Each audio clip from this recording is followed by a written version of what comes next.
On parlait tantôt des résolutions, puis là, je savais qu'on allait jaser avec Guillaume Dulude, qui est un neuropsychologue, qui est un spécialiste en relations humaines, mais je vais devoir lui faire mes excuses. Ah ouais? J'aurais pas le choix. Guillaume, est-ce que tu es là? Oui, je suis là. Oui, je vais devoir te faire mes excuses. Comment ça? Parce que je voulais lire, pendant le temps des fêtes, je voulais lire ton livre Je suis un chercheur d'or pour une deuxième fois, puis j'ai pas ouvert une page. Ah, pour une deuxième fois en plus? Pour une deuxième fois. J'aime ça relire deux fois puis trois fois le même livre parce qu'on dirait qu'à la première lecture, je comprends pas tout. Ou bien je me rappelle pas de tout. Puis à la troisième lecture, on dirait que là, je suis capable d'intégrer le livre au complet. Bon, je sais que je suis une bébête un peu bizarre. Quand Audrey, même, là. quand même. Mais je sais pas, toi, Guillaume, est-ce que tu fais la même chose? Tu relis-tu des livres, je sais pas, moi, aux 2-3 ans? Oui, il y a des livres que je relis, mais mes livres préférés, je prends des notes au fur et à mesure que je le ouais, lis. c'est ça. Si je m'aperçois là, que il y a trop de choses à apprendre, là, je vais ouvrir mon laptop, je vais commencer à prendre des notes. Fait que oui, je te comprends tout à fait. Ouais, mais c'est-tu l'âge qui fait en sorte qu'il faut que je les lise comme 2-3 fois ou c'est juste parce que je comprends pas vite? Ben peut-être que c'est l'âge qui fait en sorte que tu te rends compte que tu veux comprendre encore plus qu'avant. Oh, c'est bien dit. Voilà. La dernière fois où on s'est parlé, tu étais sur un autre continent. Est-ce que tu es Oui. toujours sur ce continent-là? Non, je suis revenu momentanément pour les fêtes. OK. Tu as passé des belles fêtes. As-tu de l'électricité chez toi? Je n'ai manqué un petit peu, mais j'avais une génératrice, donc on s'en est tiré quand même. Ah, voilà, tu étais paré à toute éventualité. Oui. All right. Hey, Guillaume Dulude, qu'est-ce que ça te dit, toi, les résolutions? Les gens qui prennent les résolutions? Ben, ça me dit que, évidemment, on a souffert, mettons, pendant l'année qui vient de passer. Il y a des insatisfactions, des choses qu'on a trouvées difficiles. Puis là, Ouais. on se fait imposer une nouvelle année. Ça a bien de l'air qu'il y a une autre année qui commence. Puis on se dit, j'aimerais moins souffrir, au moins. Donc, qu'est-ce qu'on fait? Puis évidemment, on pense pas souffrance, on pense objectif, mais dans la réalité, le cerveau, il se dit, j'aimerais ça que ça soit moins pire cette année, que ça soit moins souffrant, que ça soit moins difficile. Comment je peux alléger les choses? Comment je peux avoir plus de plaisir? Donc là, on arrive avec une espèce d'urgence de début d'année imposée, et là, il y a la pression de faire des grandes choses dans notre vie, d'où le concept des résolutions. OK. Mais est-ce que, parce qu'en 2022, bon, à la fin de 2022, on fait notre bilan. Là, on s'est dit, bon, est-ce que j'ai réussi à faire tout ce que je voulais faire cette année? Est-ce que j'ai eu une belle année? J'ai-tu fait assez de voyages? J'ai-tu pris assez de temps avec mes enfants? Est-ce que j'ai bien mangé? Est-ce que j'ai été assez de fois au gym pour dire que finalement, j'ai réussi mes objectifs? C'est normal de faire un bilan sur sa dernière année. C'est pas nécessairement parce qu'on est triste ou on est morose par rapport à notre dernière année, non? Non, je pense que c'est normal, mais la façon dont on structure les objectifs ou les résolutions, c'est souvent trop sur le coup de la culpabilité ou de l'anxiété, c'est-à-dire la peur d'avoir manqué quelque chose, d'avoir mal fait quelque chose et de sentir le temps qui passe. Ouais. Et ça crée une formulation d'objectifs ou de résolution qui est basée sur des émotions négatives, qui est basée sur la culpabilité. Et ça c'est un terrain qui est très instable. Puis d'où ça part, l'espèce de besoin de se mettre une ligne de départ? Parce qu'on s'entend, si ta vie va mal, si t'es pas bien dans ce que tu as en ce moment, je veux dire, entre moi et toi, demain matin, tu peux prendre des actions pour changer tout ça. Fait que ça part d'où le fait de vouloir absolument commencer ça dans une nouvelle année? Pareil un peu comme avec les fameux lundis quand tu veux te remettre en forme. Oui. Bien, c'est parce que ça vient à l'agenda naturellement. C'est difficile de démarrer quelque chose. Hein. Tu sais, se dire un go, comment tu fais pour savoir quand est-ce que c'est le bon go?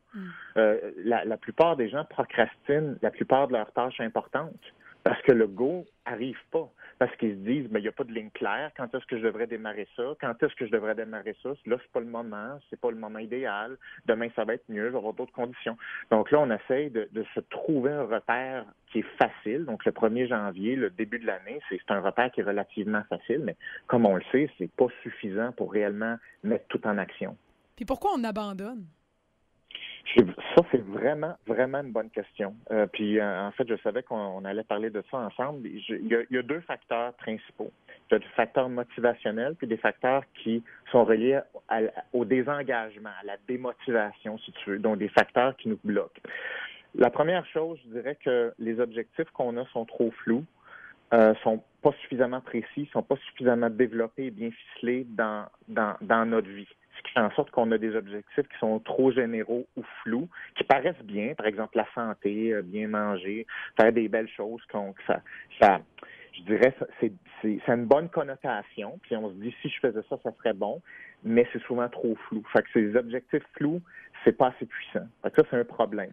L'autre problème, c'est qu'on sous-estime, on sous-estime le nombre d'obstacles qu'on va avoir dès la seconde 1 où on va essayer quelque chose.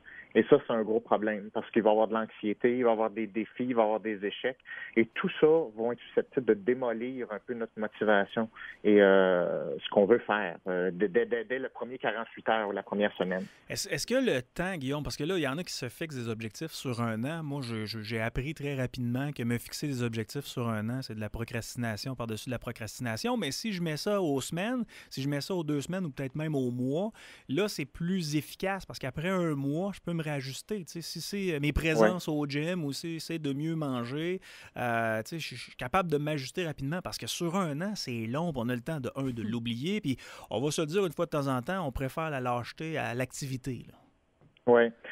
Je suis vraiment d'accord avec toi, mais moi, j'irais une coche de plus, que ce soit pour moi-même ou avec mes clients. Moi, je recommande des sous-objectifs à l'heure ou à la demi-journée. Oh.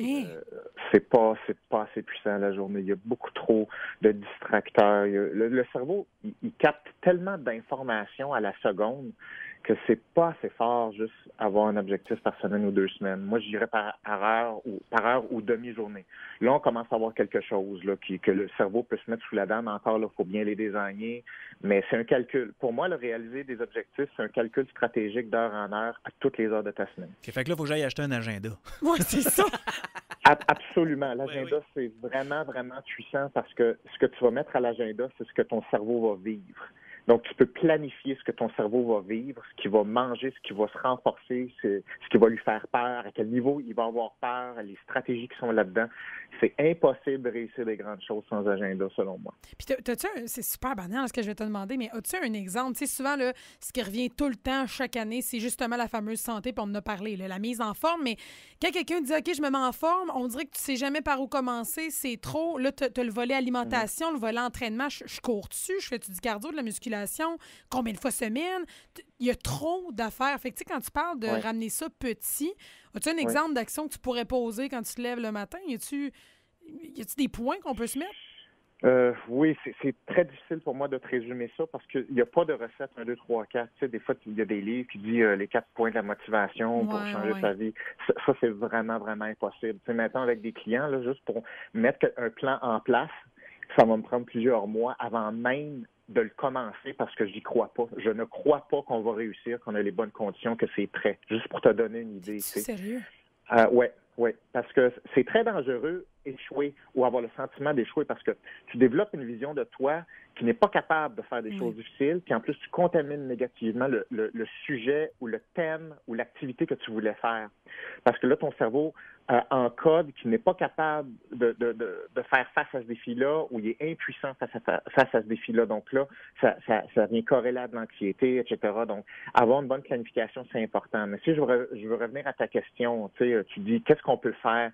Ben, mettons là, quand on parle de santé, déjà là, santé, c'est pas un comportement, c'est un concept. Donc, la première chose, c'est qu'il faut éliminer les concepts du vocabulaire pour aller de plus en plus vers du comportement puis des objectifs qui sont tangibles, reliés à des actions concrètes et idéalement que tu peux voir un micro-résultat dans la journée même.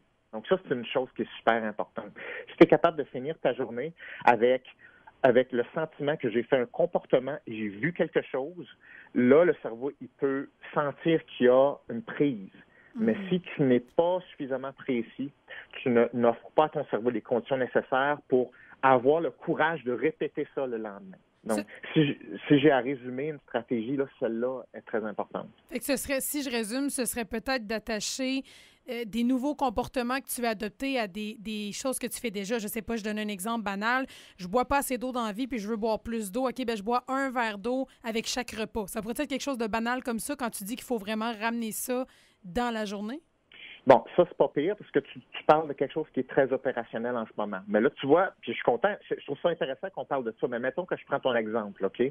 Moi, mon problème avec ça, c'est que je vois pas pourquoi ton cerveau se motiverait à le faire. Oui, c'est vrai qu'il sait comment le faire. Ça, c'est vrai. Il connaît le comportement, comment boire un verre d'eau, tu peux le quantifier. Mais pourquoi? C'est quoi le concept à la base de ça? Qu'est-ce que tu veux atteindre avec ça? pourquoi, où ça s'inscrit dans une réelle vision de toi qui va fonctionner mieux, il manque des morceaux là-dedans. Donc, moi, j'étofferais ça un petit peu plus. Tu sais, le concept d'hydratation, là, tout le monde dit, ah ouais, c'est vrai, il faut que je m'hydrate mieux. C'est trop conceptuel, l'hydratation. Fait que, tu comprends? C'est, oui, il faut que ça soit opérationnel, mais ça prend une raison réelle qui est valable et auquel on croit, puis qu'on va voir un résultat dans notre vie. Fait que moi, je travaillerais un petit peu là-dessus, mettons, là. Guillaume Dulude, mon grand-père me disait toujours, tu peux pas penser dominer le monde si t'es pas capable de faire ton lit le matin. Non, c'était le grand-père de Boucard, ça. Est-ce que la place de la discipline dans nos vies est extrêmement importante? Moi, j'ai toujours pensé que la discipline, ça faisait en sorte que, exemple, parce que moi, j'ai pas un agenda, mais je sais que le lundi, le mercredi, puis le vendredi, il faut toujours que j'aille au gym, même si ça me tente pas. Je considère que c'est de la discipline. Faire mon lit, faire le lit de mes gars ou d'essayer de m'ostiner avec pour qu'ils fassent leur lit, je considère que c'est de la discipline. Je trouve que la discipline dans une vie, de un, il y en a qui en ont plus de discipline, là, ils vivent comme ils veulent, mais moi, ça m'a beaucoup aidé, même si pour certains, la discipline, c'est très négatif. C'est absolument fondamental, la discipline, et on n'est pas dans un courant, à une période historique, du moins en Occident ou en Amérique du Nord, du moins, où c'est mis de l'avant parce que c'est considéré maintenant comme une forme de violence émotionnelle. C'est-à-dire, le concept de violence a pris beaucoup d'ampleur, et maintenant, tout est centré autour des émotions positives. C'est-à-dire que il faut absolument éliminer toute forme de contrariété, d'émotions négatives et faire la promotion des émotions positives parce que ce serait là que le bien-être serait, alors que ce n'est pas vrai du tout. C'est une idéologie. Donc, en ce moment, la discipline, c'est considéré comme une forme d'oppression et même de violence.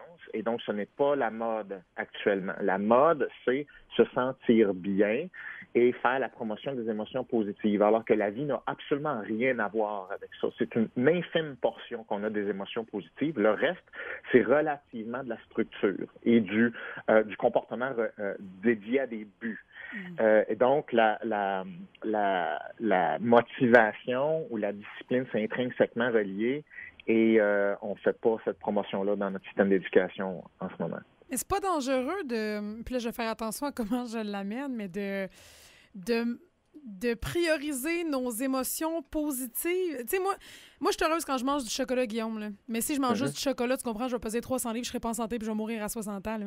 Fait que j'ai comme l'impression qu'il y a un moment où t'as pas le choix un peu de t'imposer cette violence-là de discipline. Ben, ça en prend un cadre dans la vie, là. Tu sais, je veux bien laisser place au bien-être mental, je suis totalement d'accord avec ça, puis ça fait partie des objectifs de chacun. Mais ça, on le voit dans la société un peu partout en ce moment, même dans le milieu du travail, là, les jeunes au travail qui se donnent des libertés puis priorisent leur bien-être. Puis on dirait que tu trouves pas que ça prend trop de place puis qu'au niveau discipline, c'est peut-être important de ramener ça?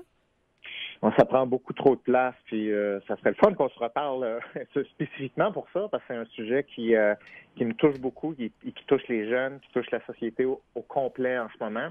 Parce que plus tu recherches le confort, plus tu recherches l'évitement de toute forme de perturbation, plus tu perçois l'environnement comme étant violent avec toi. Donc, tu développes une mauvaise relation envers l'environnement. Donc, tu développes des schémas de victime, donc de la victimisation. Donc, plus tu cours après du confort, plus tu es à la chasse aux éléments d'oppression. Donc, c'est l'opposé de ce qu'il faut faire. Ça nous rend fragiles au lieu de nous rendre forts et résistants et capables de créer des choses. Donc, tu sais, quand on parle d'atteindre des choses dans notre vie, de démarrer l'année, c'est incompatible avec la relation avec le confort tel que c'est la promotion là en ce moment. C'est comme si la douleur ne devait plus faire partie de nos vies, alors que dans la douleur, il y a plein de choses qu'on apprend, là. Bien, c'est parce que la douleur, c'est une information qui permet d'orienter du comportement. La douleur, c'est une information, c'est correct. Après ça, il y a toute la notion de souffrance. La souffrance, c'est une autre chose. Donc, c'est une mauvaise relation avec la douleur. Donc, la souffrance, c'est pas obligatoire. Puis ça, c'est une bonne chose de vouloir réduire la souffrance. Mais la douleur, comme information, c'est impossible de vivre une vie humaine sans être ami avec la douleur. Donc, d'une bonne façon. Puis voici l'art de vivre. C'est-à-dire comment tu fais pour continuer à avoir une qualité de vie tout en vivant à différentes formes, différents dosages de la douleur. C'est ça le défi. Puis, tu sais, en même temps, je pense à la douleur, là, tu sais, les peines d'amour. Tu sais, nos plus belles chansons d'amour là, au niveau mondial ont été écrites lorsque les gens souffraient le martyre à l'intérieur, là, parce qu'il y avait de la douleur. Ça leur faisait mal de ne plus être avec l'être aimé. Puis ils ont décidé d'écrire des chansons. Les plus grands hommes d'affaires, les plus grandes femmes d'affaires ont appris avec leur entreprise dans la douleur. C'est parce que c'est là-dedans que tu sont ajustés. On évolue. Oui, bien, c'est ça. Mais là, ce dont tu parles, c'est avoir une relation qui est positive avec sa souffrance, avec de la douleur, puis être capable d'en faire quelque chose. Et c'est vraiment difficile de faire ça. Ça devrait être une des bases de notre éducation et la base de l'apprentissage. L'apprentissage est basé sur le fait qu'on est dans une situation inconfortable, qu'on n'aime pas. Il faut en faire quelque chose. C'est une question de vie ou de mort. Il faut en faire quelque chose. Et que ce soit par créativité, que ce soit pour faire un projet, que ce soit pour apprendre quelque chose, pour aller à la prochaine étape. C'est ça l'objectif. Il faut passer à la prochaine étape grâce à ces douleurs-là, mais l'élimination systématique des douleurs en faisant en sorte que l'environnement s'ajuste à soi, c'est la pire stratégie que tu peux pas concevoir dans une vie. Et pourtant, Guillaume, j'ai l'impression que c'est comme ça que les choses évoluent. On s'en va vers le moins de douleur possible, puis le plus... Tu sais, moi, je suis très inquiet pour mes enfants. Tu sais, je pense que comme tout bon parent, on s'inquiète de l'avenir de nos enfants. Puis je regarde comment c'est mené actuellement, je me dis, mais attends un peu, là, leur créer un monde sans douleur, leur créer un monde... parfait, Kalinours. Parfait, Kalinours, on s'en va pas vers la bonne place. Là. C'est le fun, ce genre de discussion-là, Guillaume, parce que ça nous fait extrêmement réfléchir. Puis je pense que les auditeurs, ça apprenne plein de choses de ta part, mais c'est ça. Moi, je m'inquiète vraiment pour mes enfants. Qu'est-ce que ça va être dans 20 ans, dans 30 ans pour ces enfants-là qui n'auront pratiquement pas vécu de manque? Ben, je pense que, moi, en tout cas, mon humble contribution, c'est d'en parler, comme ce qu'on fait en ce moment, puis de dire, une des bonnes façons de commencer à faire face à des défis, puis à de la douleur, c'est avec des conversations. C'est avec la communication, parce qu'une grande partie des douleurs qu'on a sur une base quotidienne sont de nature relationnelle. Puis il y a d'autres personnes qui sont impliquées là-dedans, puis il y a d'autres personnes qui peuvent t'aider là-dedans. Donc, il faut faire face à des sujets. Il faut faire face à des sujets de conversation. Puis tu peux pas demander à une tierce partie de régler ta propre vie en demandant une autorité externe de régler tes propres choses. Tu dois avoir tes propres conversations, relever tes propres défis. Donc, ça peut commencer en faisant face à des communications qui sont douloureuses. Donc, c'est un bon point de départ. Guillaume Dulude, tu es spécialiste en relations humaines, tu es un neuropsychologue. Ton entreprise, c'est Psycom. Pour te retrouver sur Internet, c'est communicationpsycom.com. Qu'est-ce que tu offres à tes clients précisément? Parce que tu nous as parlé de tes clients tantôt. En fait, je suis content. Merci de me poser la question. Je ne suis pas neuropsychologue parce que je fais pas partie de l'ordre des psychologues du Québec. Je ne fais pas de thérapie ou de diagnostic proprement dit. Donc, moi, je me concentre sur le développement d'habiletés. Okay. Des habiletés stratégiques de communication, des habiletés pour développer, j'aime pas trop ce mot-là, mais il faut quand même que je l'utilise, la notion de potentiel, la notion de développer des talents, développer du sens dans sa propre vie. Et c'est très, très technique. Le cerveau, c'est très précis, puis c'est quelque chose qui s'enseigne, c'est quelque chose qui s'apprend. Il y a mille et une petites choses à apprendre, et c'est comme un sport. Moi, je l'enseigne comme un sport, et avoir une vie qui a un sens, développer des choses qui sont stimulantes pour nous, ça se fait. Ça prend beaucoup de travail, par exemple. Ça prend aussi beaucoup de technique. Et c'est pas magique, mais ça se fait. Donc, ça, c'est ma job et c'est mon travail. Donc, voilà, communicationpsycom.com pour te retrouver sur Internet ou tout simplement taper Guillaume Dulude sur Google. Vous allez le trouver rapidement. Puis, j'invite les auditeurs à acheter ton livre « Je suis un chercheur d'or ». On parle des mécanismes de la communication et des relations humaines. J'ai adoré tellement que je vais le relire une deuxième puis une troisième fois. Ben, c'est gentil. Merci beaucoup. Guillaume Dulude, merci. Salut. Merci. Bonne année, tout le monde. Bye. Bonne année 2023. En espérant